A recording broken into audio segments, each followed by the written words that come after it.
Morning, Dowse. Morning, Stuart. And I think in probably the least said about last Sunday, the better. But there are a couple of things that you said after the game that I want to bring up briefly. You said two things to me that you've said a number of times this season now. One of which was that the goals came down the right-hand side, and you were even laughing about that yourself. And the second was that the midfield basically never laid a glove on the opposition. Are those two items beginning to be of any concern? No, not really, because the fourth top of the league. Yeah. So not really a concern. It was a concern on Sunday. They were awful. We knew that.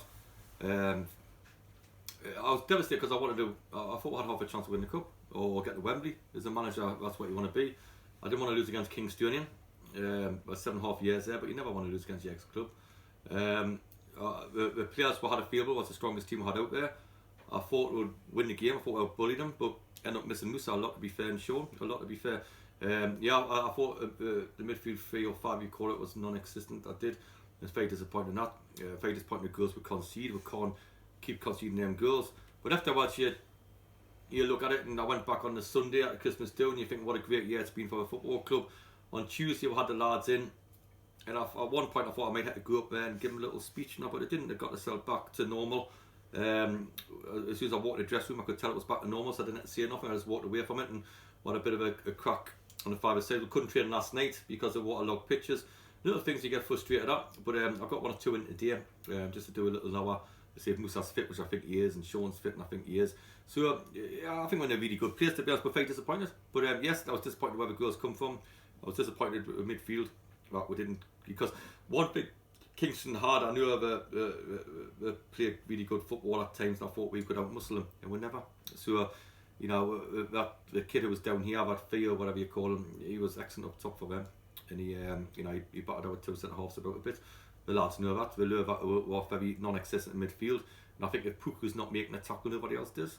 So if he had an off day, so it's just one of them times. I did, obviously, the truth is, if Hyde's had a win in, or because we had to get into the players at half time, we would have won the game. So I've got no doubt about that, but we didn't. In the last 30 minutes, we had controlled it very well.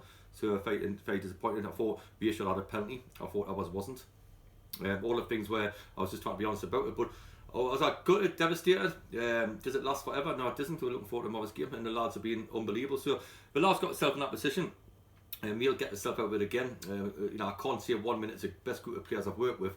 To then, I said some harsh truths at the end of the game about some performances, and then because anything what gets is you can accept 1 or 2 players being better, but not 11, and that's when we come unstuck. When we play against these teams who are, we go in every single game underdog.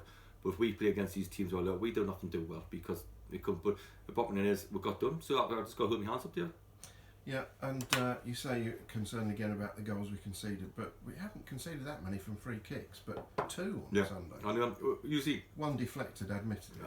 One deflected, and the other one was a bit of class, to be honest. But we just looked weak in both boxes. We did on Sunday, and I've got to say I've got no excuse. I'll tell the lads what I think, and we knew anywhere. We have these group chat things I made back, and they do, and I think we said it was out of order as well. A couple of people apologises, but I'm not interested in apologies because you've got 90 minutes to do all the apologies. Because what happens is a player will apologise and we apologise for fans, and they say, "Oh, good old him doing that," and it's cobblers really, because that's a get out, that's insecurity, trying to do it to fans, so fans will then say, "Thanks for doing that." It's cobblers, and I'm like, oh, players, I've got 3 or 4 players texting me, which is nice for them, I suppose, but I don't reply because it's a cop out. You've got 90 minutes to do that. Was the pitch a leveller? No, not really. I thought the pitch might have suited us a bit because being the stronger side out of 2, and we thought we could hurt them on corners and sets and all that. So not at all. It's just been beat by a better side on the day, and I'm gutted. But I'll move forward. The club will move forward. We'll move forward. I'm looking forward to tomorrow's game. Okay. We'll come back to tomorrow's game a little bit later. Let's return to the questions submitted by supporters that we got part way through last week. So, first one. If you could sign any other player from a National League side, who would it be? Now, I appreciate that you don't want to be seen to be tapping up players. No, I can't tap them up because we've just lost out on somebody yesterday. I think the local rival. Unless I get a call today, we can't compete with them. So I can say what I want. Really, a lad Reed, I would like to Torquay. Yeah. If I could get him, I would try to get him because of the goals he would bring.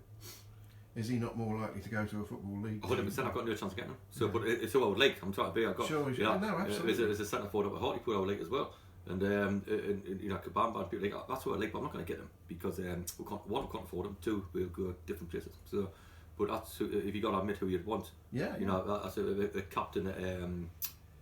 Some player last week at Dagenham Medbridge, the captain there, outstanding. You know, centre half. I love him. Can I get him? So you go try to look at the ones you can, Nick. Yeah. Which we try to do. Which we won't discuss. Yeah. Okay, well that's a fair answer to an interesting question. Yeah. What would be a successful season for you based on the start we've had? We had a little bit of that last week, but say it again. The first thing we've got to do is try to get these 3 wins and give the 50 points. Once that will look, that's been a success to the start. It's funny because I think I touched on it last week. When last season, I didn't know. I knew the thing of the club and the relegation, but I knew a lot of people were putting a lot of money in, and I thought if we can get the top 6, yeah, we're done well. But as the season went on, you're thinking the top 2. And it's like this season, you're thinking if we can stay up, and I don't think anybody really thought we could stay up, to be honest. It's the lads would have done that, not me. So anything to staying up's a thing, but we can't think like that. We've got to think we're winning every single match. So I don't really go on what we can we finish in the top 7. Of course we can. Can we finish 10th? Of course we can. Can we get relegated? Hopefully by the end of in mid-January. The answer's no. So that's where we're looking at a minute. But success, I think we've already had success, to be honest. Your favourite game as a Woking manager, from your point of view, in terms of, you know, you got your selections right, you got your tactics right, all that sort of stuff. Your best game. Swindon. Yeah. Fair enough. Simple as that. I like this one. Have you got any advice for any young upcoming coaches? What should they do to further their careers to be successful? Be single-minded. I think you've got to be, because there's a lot of opinions out there. Do you go boardroom level? I'm just not at this. I get on well with my chairman in the board here, but you can go on boardroom level. You get supporters. You get people doing the pub. You all got opinion. So you got 2,000 opinions here. The lower down you go, just be single-minded what you're doing. I'd say to young coaches, because young coaches now will more bother about the blinking book. That's why we're unique with Ian, because you can do both. And you're more bothered about the book.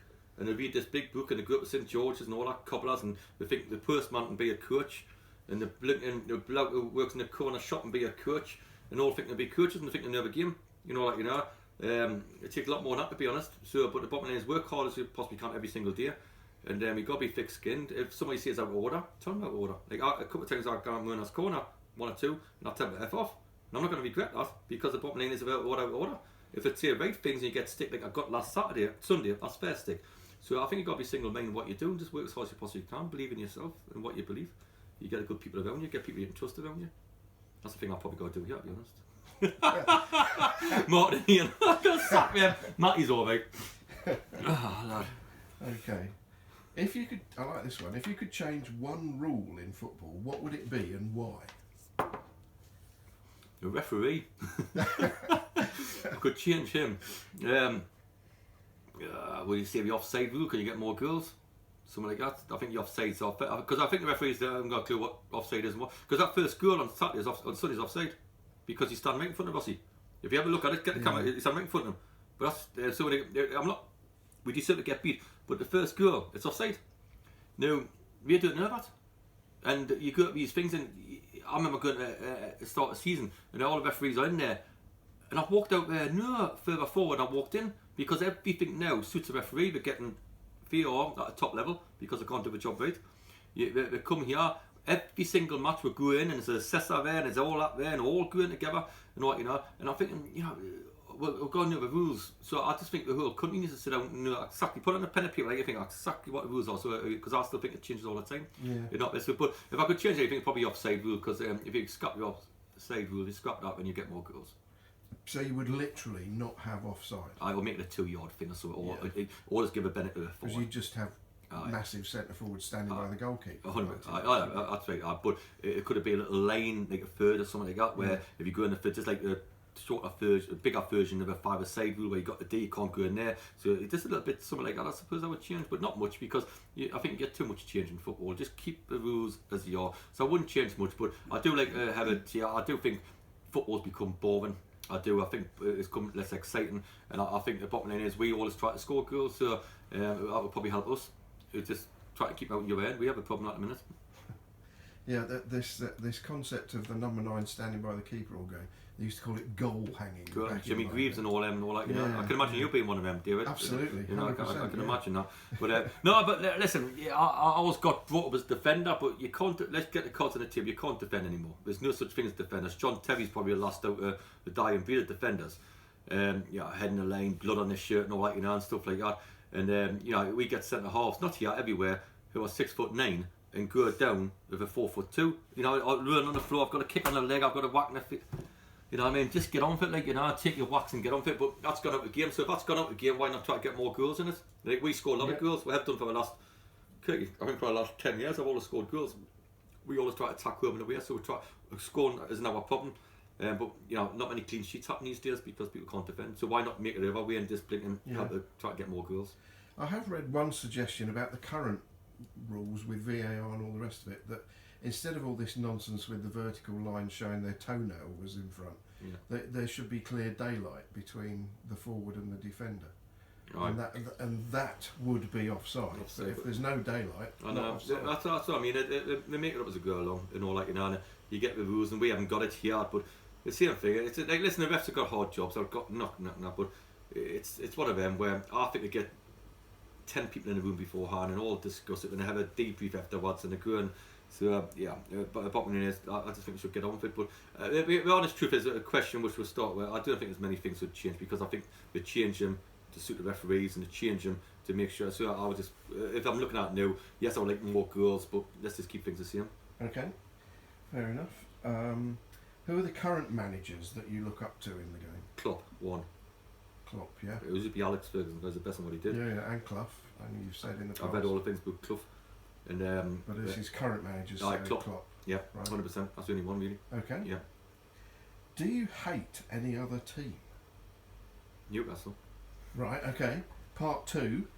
If you were ever offered the Newcastle manager's job, would you take it? Would you do your best to bring it down from the 100%. inside? I could get £100,000 a week to manage them black and white shirts, to get them relegated, to get them in the 3rd division. Just pay us off, boys. Pay us off. I'll be on Barbados Beach the next year. I'll just live my life happy go lucky. Then I would put money into Sunderland. Absolutely fantastic. Well, I was just going to say that Sunderland would be honour bound to give you their manager's job if you got Newcastle relegated. No, definitely not. No, I always supported Sunderland, so Newcastle's the enemy if you like. Face off first, but I've got good Newcastle friends. So talking to you. So no, I don't hate any team, but if I was having a laugh about it, that would be it. Sure. I'll just read this out as it is. It says, who will you buy a drink for first when we win promotion to the Football League? Now, I think that means, is there any one person that you would think had helped, or, you know, more than others? Or I couldn't buy you one, David, because I you never knew come out. I've got my mate Ed here, and I've got the people like that, and the John Monaghans of the world, and Blackies and all that, and Lloydie Wise and all them, lot of the world, and Boz and all them. But if you don't come out for a drink, I can't buy you one, can I? Like Ian, Diane, Matt, to be honest. Martin Taylor doesn't drink. You know what I mean? So, no, I honestly, it'd be more than one person, so I'll buy a few. Yeah. You got me word on that. Fair enough. Good answer. This question, we're getting into the less serious ones now, just to finish off.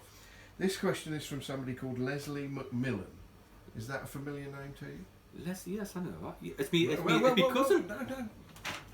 You spoiled it because the question is, who's your favourite cousin? Leslie McMillan. Of course it is. We went on holiday together in the summer.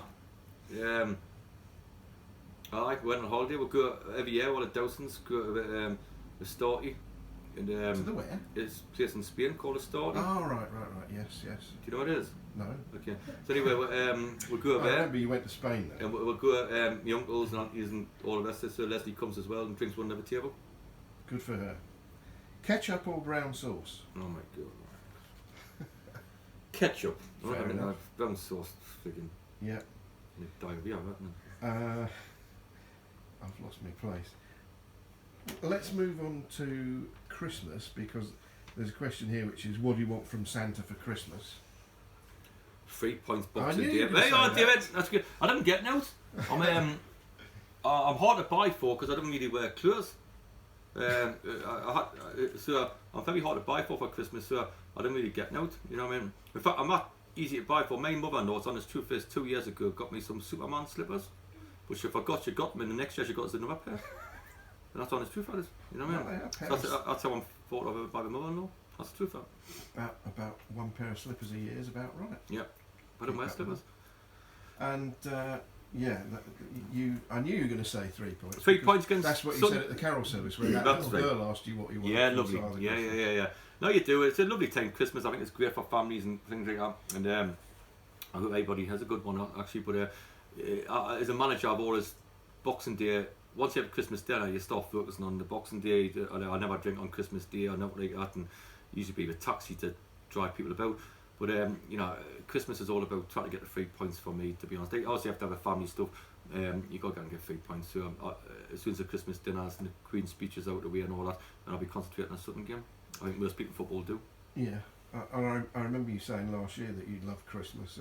Aye. Do you go for the very traditional Christmas roast turkey? Oh, I do all that. Like I cook it, and Yeah. I've just seen Donna's fist come through the camera. No, yeah, turkey and things like that, and gave around. Proper Christmas. Look, I got a midnight mass and everything on the Christmas Eve and all that. I like all that, and wake up early in the mornings and kids all coming excited and all that, you know, and stuff. So is it all round your house this year? Having a house, we'll take turns. Each my mum and dad come down last year, but we'll come for New Year now. Donna's mum, stepdad will be in. We'll be coming this year, then we'll go around to Donna's sisters and all the kids, all the cousins meeting. There's all the things. So it's nice. I like all that. Like have games and things like that, and charades and whatever you want to call it. So it's quite good. Proper Christmas. You. Lovely.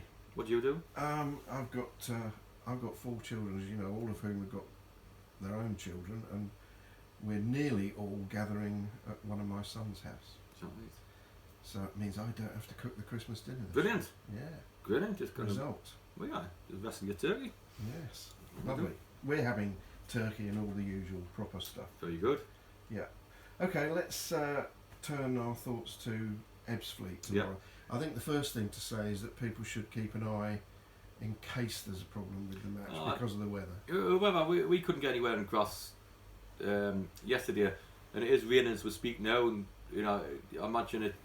I'm not saying it'll be in doubt, but I imagine it'll be. If I was people, I would look on the websites and see what's happening and stuff like that. We've got a tip off. It's very wet over there, but we had a very massive tip off. It was going to be off against Kingstonian, and it wasn't. So I think we just got to prepare that's on, but also keep in touch with websites and things like that just in case, you know. Yeah. You're probably not aware, but because you haven't been here more than you've only been here 18 months, we have never won at Ebbsfleet, apparently. So I read. So this is the time to change that. There's another stat early on this season where we never beat these or we never done that, like, you know, but I don't bother like that. I'm just looking forward to the game. I'm looking forward to seeing the lads play again. I'm looking forward to having a crack at them. I think they're a good side. I think they've got some players who we went in for and couldn't get, and I think in a false position. We've got a manager who's went in there and done really, really well. And I think when they had millions and millions, he's cut that down his head, and but it's still, I think, big hit us a little bit, I imagine. And so we're just going to have a go. Hopefully Musa be fit, hopefully Sean will be fit. If he will play, I need their steal. And you know, so we look forward to the game. It's been a great year, but you want to finish the year off well. You know, the Kingstonian thing hurt yet, but at the same time, I haven't even thought about it now. You can't. We just got to move forward as a group, like, you know, and that's what we've got to do. And you know, you're going to get that. If we've been, I think there's only once this season we've been out of the top 6, I believe, for a week or so. And so what the lads have done for this football club's unbelievable. I think if we can get behind them again, because I think I admitted they're quiet down here and they were quiet away at Kingstonian, and you make a massive difference though. So if we can get them on our side again, and you know, make this be we've got to spark something off by winning a tackle or winning a header to get them going, and that's what we'll have to do. So I think everybody's got a massive part to play, just like they have all season. The supporters and the people in the club and the chairman and Derby have been brilliant this season. They have the sponsors and everybody else have been absolutely fantastic. So you know, I do appreciate their help, but together we can push on again. There's no point staying still. You want to go again. Your lads have been absolutely brilliant. Yeah, absolutely. And they always say that after a bad performance, you're going to have those. They're going to happen in any season. What's more important is how you come back from. Of course, it's a bad deal. You obviously haven't been killed, but there's no way I was going to go on a Sunday thing. I got everybody up singing and dancing and all that, you know, singing and all that, you know, because you know, you sang all day, didn't you? So So 1 or 2 were good and 1 or 2 not so good. And so I think you were the last one. And once the place cleared out, we could go home then. But you do, because it's a celebration of a year. It is a celebration of a year. Now, you know, if this year we're not doing so well, then it's been you always got to try to improve it, and that's what we'll do. And I like to laugh and I like to crack and I like to pint at the right times. I do, but as other times you're very serious about your football. We just got to make sure that we're on it tomorrow. If we are, we'll win the game.